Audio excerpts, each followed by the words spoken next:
Today we're looking at notes L-3, coterminal, complementary, supplementary angles in radians.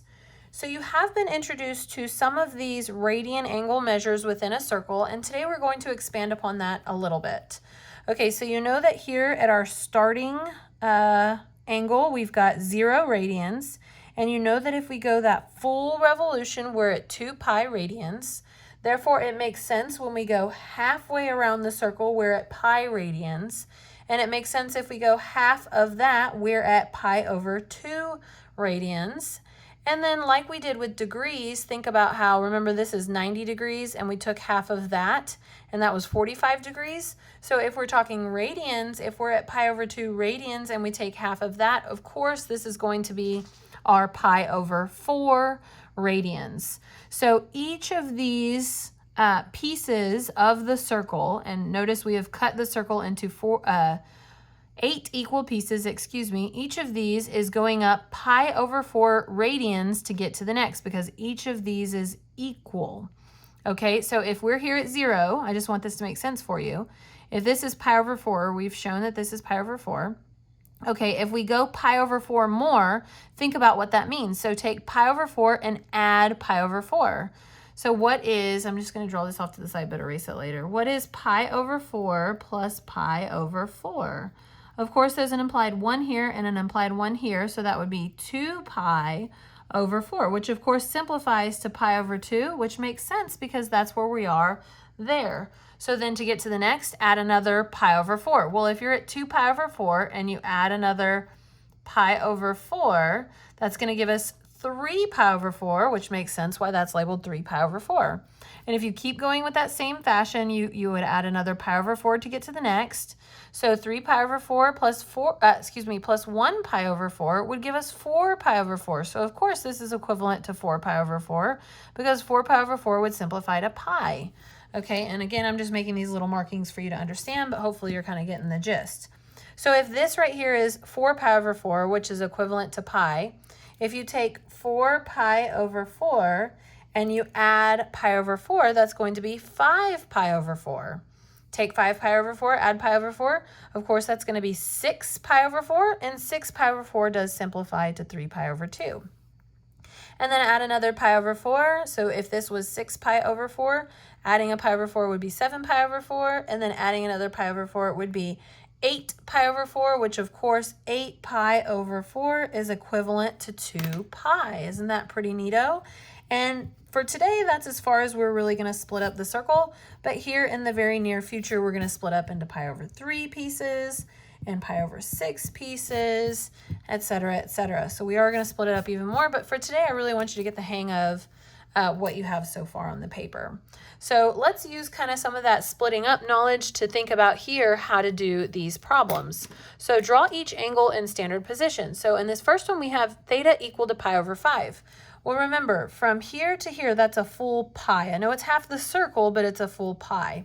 So if you cut up this full pi into 5 equal pieces, think about how that's going to look. Of course, if this is 4 equal pieces, each of the equal pieces is going to be a little bit smaller. So if this is pi over 4, of course, pi over 5 is going to be a little bit less than that.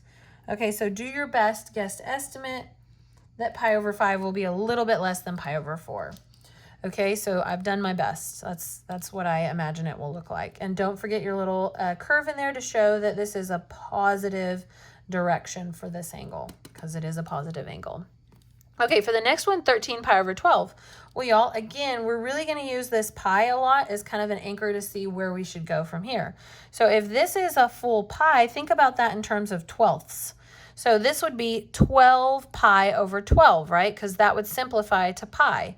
So if this is 12 pi over 12 here, think about how tiny pi over 12 would be. Y'all, again, if we've taken this full pi right here, I'm just talking about half the circle, but that's a full pi, and we've split it up into fourths, think about splitting up a full pi into twelfths. You would have to take, split each of these fourths into 3 more pieces. So that would be 1 piece, 2 piece, 3 piece, 4 piece, 5 piece, 6 pieces, of course, because 6 pi over 12 would simplify to pi over 2. So think about how tiny that is. So 12 pi over 12 would be here, but then it'd just be a tiny, tiny little bit more than that. Pi over 12 is very, very small.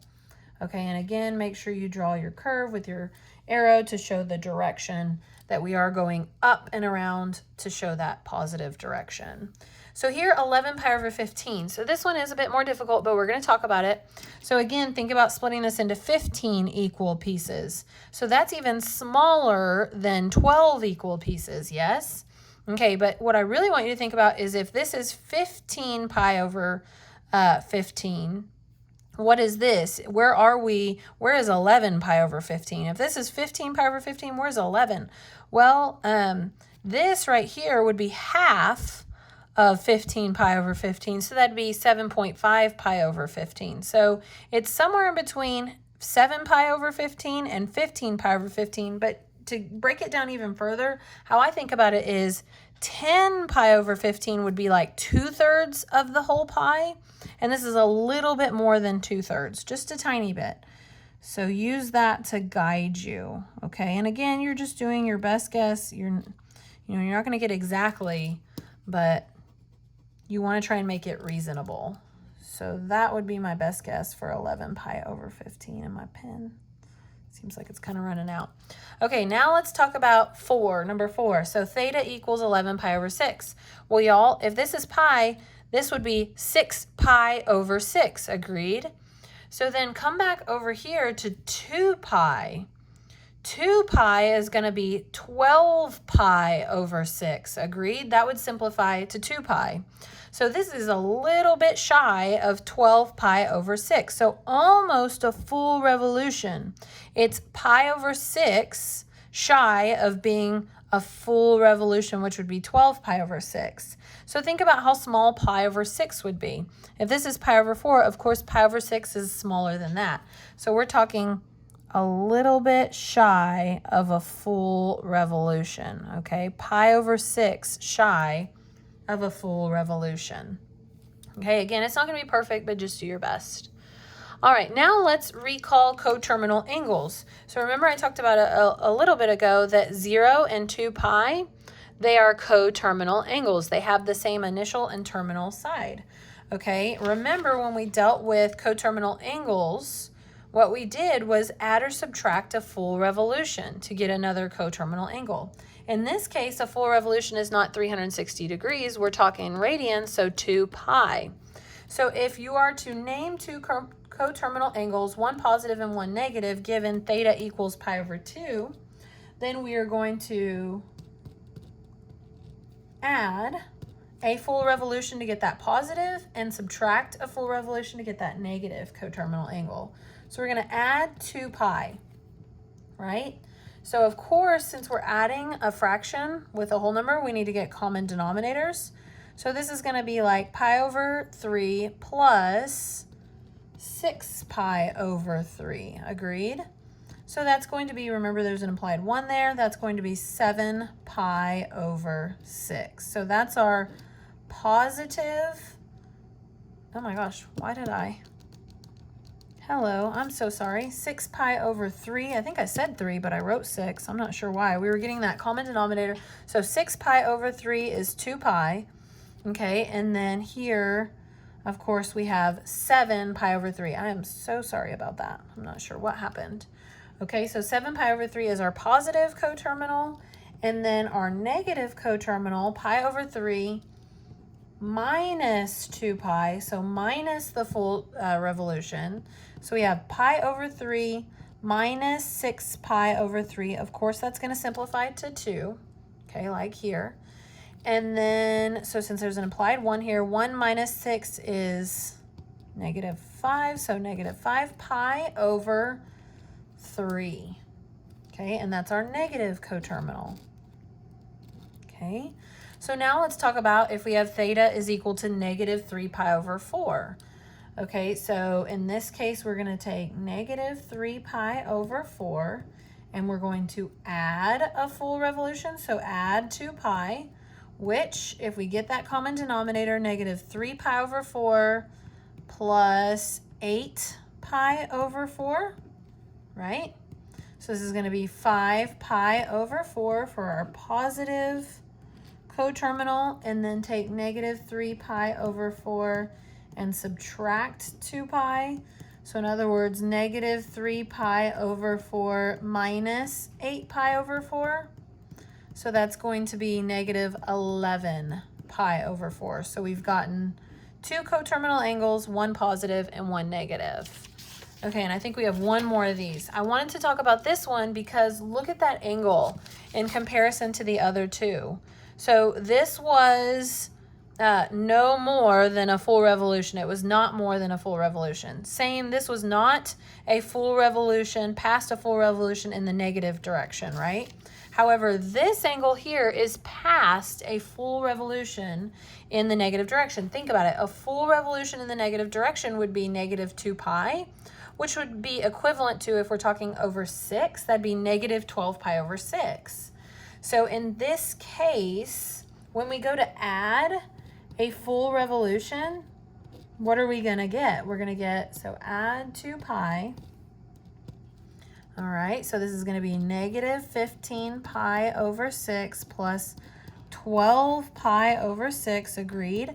And of course, we're still going to get a negative answer. So we're going to get negative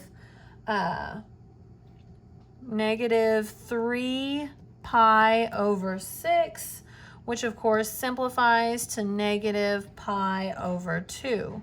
So we still have a negative answer. So we have our negative coterminal angle, and now we're going to take that angle and we're going to add another full revolution to get our positive coterminal angle. And it makes sense because that was more than a full revolution in the negative direction that we have to do this. Okay, so now we have negative pi over 2 plus, and now since we're dealing with over 2, this would be 4 pi over 2. So then this is going to be 3 pi over 2. So now we have satisfied the fact that we want two coterminal angles, one positive and one negative. Now we've gotten one of each, okay?